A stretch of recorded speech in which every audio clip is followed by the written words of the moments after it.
Oke, kita lanjut. Setelah sebelumnya kita bicara tekanan tanah diam, kemudian tekanan aktif dan pasif menurut Rankine, kali ini kita bicara tekanan tanah aktif dan pasif menurut Coulomb. Bedanya di sini, kalau permukaan lerengnya itu flat, itu lebih gampang kalau kita pakai Rankine. Tapi kalau permukaan lereng di belakang dinding itu miring, ada sudutnya, maka lebih enak kalau kita pakai Coulomb. Oke, lanjut kita lihat yang punya Coulomb gimana. Oke, sekarang kita lihat seperti yang sudah saya sampaikan barusan. Jadi kalau ininya datar di sini itu lebih enak kalau kita pakai Rankine. Tapi kalau dia miring, lihat di sini ini dinding terus ada kemiringan ke sini dia naik, maka kita pakai Coulomb.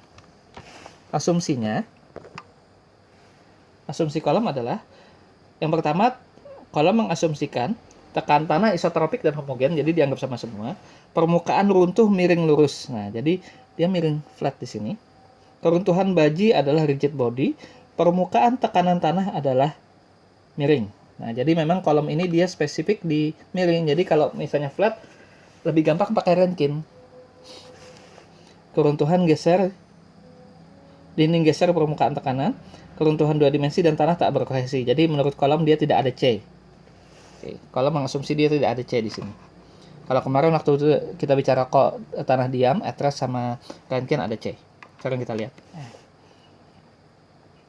Ini cara Coulomb menghitung luasnya. Di sini. Oke. Nah. Coulomb menghitung berat tanahnya sama, W sama dengan gamma kali A. Tapi karena bentuknya seperti ini, maka A-nya agak lain. Oops, sorry. Nah. Johan, sorry. Nah. Sehingga di sini PA-nya seperti ini. Nah, tekanan tanahnya yang kita perlukan adalah sekarang tekanan tanahnya. Tekanan tanah.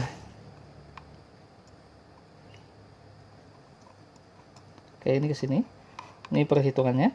Nah, Coulomb menghitung berat tanahnya W sama dengan gamma kali A. Tekanan tanah aktif Coulomb adalah Ka sama dengan sin kuadrat alpha plus sigma. Sekarang kita kembali ke sini. Alpha yang mana, sigma yang mana? Ini alpha. Alpha, jadi alpha ini sudut, posisi sudut, apa ini namanya? Sudut dalamnya dinding penahan tanah nih alpha. Oke. Beta ini. Sigma yang mana? Mana sigma? Sigma nggak kelihatan. Nah, sigma di sini. Sigma sama dengan beta di situ. Jadi sigma adalah lurus ke sini. Jadi sigma sama dengan beta. Jadi alpha adalah sudut kemiringan ujung kontak dinding penahan tanah dan sigma adalah kemiringan permukaan tanah di atas dinding. Sehingga di sini menurut Coulomb maka tekanan tanah aktif Coulomb adalah Ka sama dengan sin kuadrat alpha plus sigma. Alpha tadi sudutnya dinding penahan tanah di pojok dan sigma adalah kemiringan sama dengan beta per sin kuadrat alpha kali sin alpha min sigma kali 1 plus akar sin pi. Pi bisa dari fan, bisa dari direct, bisa dari triaksial plus sigma sin pi min beta. Beta dan sigma sebenarnya sama saja. Per sin alpha min sigma sin alpha plus beta. Gitu. Nah. Dengan kondisi kalau betanya 0 derajat dan alpha-nya 90 dan 0, maka dia sebenarnya sama dengan Rankine. Nah, tapi Coulomb lebih ke arah miring. Sigma dan beta sebenarnya sama. Jadi nilainya adalah sama, sigma dan beta itu. Alpha tadi dinding. Pi dari direct. Oke. Nah, seperti ini. Itu untuk aktif.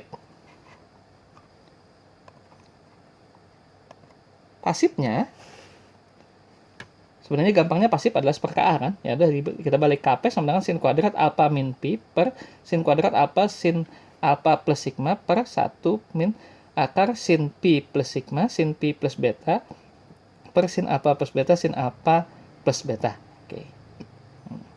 Ribet ya? Makanya kalau bikin dinding penahan tanah jangan miring-miring supaya bisa pakai Rankine. Kita bikin flat aja, oke? Tapi kalau memang dikehendaki miring, mau nggak mau kalian harus pakai Coulomb. Nah,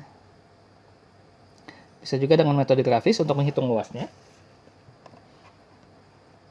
Ini juga menurut Coulomb, ini menurut Coulomb, ini menurut metode Coulomb luasannya. Nah, sekarang kita lihat di sini. Kapan menggunakan Coulomb dan kapan menggunakan Rankine? Rankine untuk cantilever wall dan counterfort wall. Jelas sekali di sini. Jadi untuk dinding cantilever dan dinding counterfort kita pakai Rankine. Tapi kalau pakai gravity wall kita pakai kolom. Nah. Jadi Rankine untuk cantilever wall dan counterfort wall, gravity wall dan semi gravity wall kita menggunakan kolom. Nah, bisa dilihat di situ. Jadi sesuaikan dengan jenis dindingnya dan permukaan tanahnya. Ini KA-nya. PA bagaimana menghitung PA? PA-nya di sini adalah segitiga. Jadi setengah kali alas kali gamma kali ini kali KA setengah. Ini setengah kali alas kali tinggi kali KA. Oke, sekarang kita lihat contoh soalnya nanti. Nah.